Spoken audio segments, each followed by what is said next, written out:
hari ibintu Imana itokora mubwire ngo hari ibintu itokinisha hari ibintu Imana itokinisha we ntabwo Imana yokinisha abantu bazindutse ababyeyi bateye abagabo abagabo bateye abagore abataye abana hari Imana ajya gute itokinisha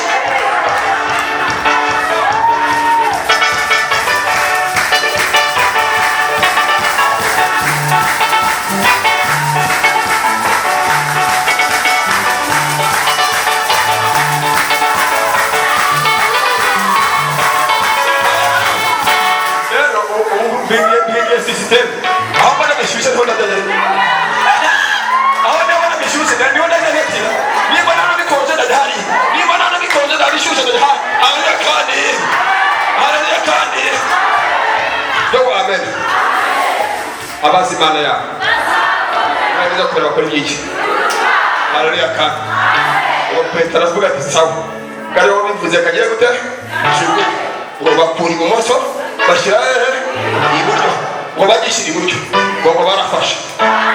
ndashima Imana ko bari amasengesho hari ababyeyi bacyura akazi abandi bagacyura abana abandi bagacyura ubishu abandi bagacyura ubukode haleluya kandi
tuzashaka bandarateri ntabwo byemewe ko amajwi ajya hariya niyo mpamvu twagabanyije gake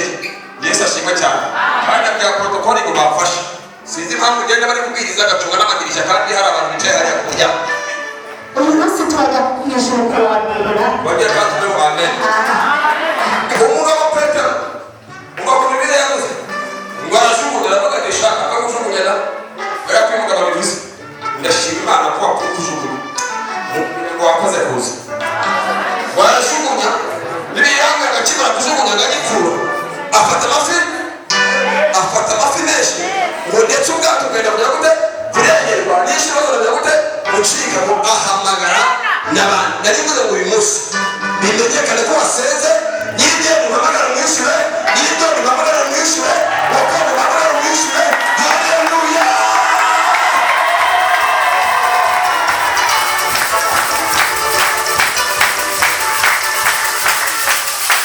Yesu ashimwe cyane bafata amafi menshi bari bakuye ibumoso Imana ishimwe cyane tugiye kubanza tugire dushima Imana ariko mbere ko dushima Imana ngiye guhamagara abahungu banjye nkunda babiri nababonye bazi kubwira Dawidi ahe umuhungu wanjye ngwino uzana kundinda ndahamagara n'abakobwa banjye babiri ahangaha nababonye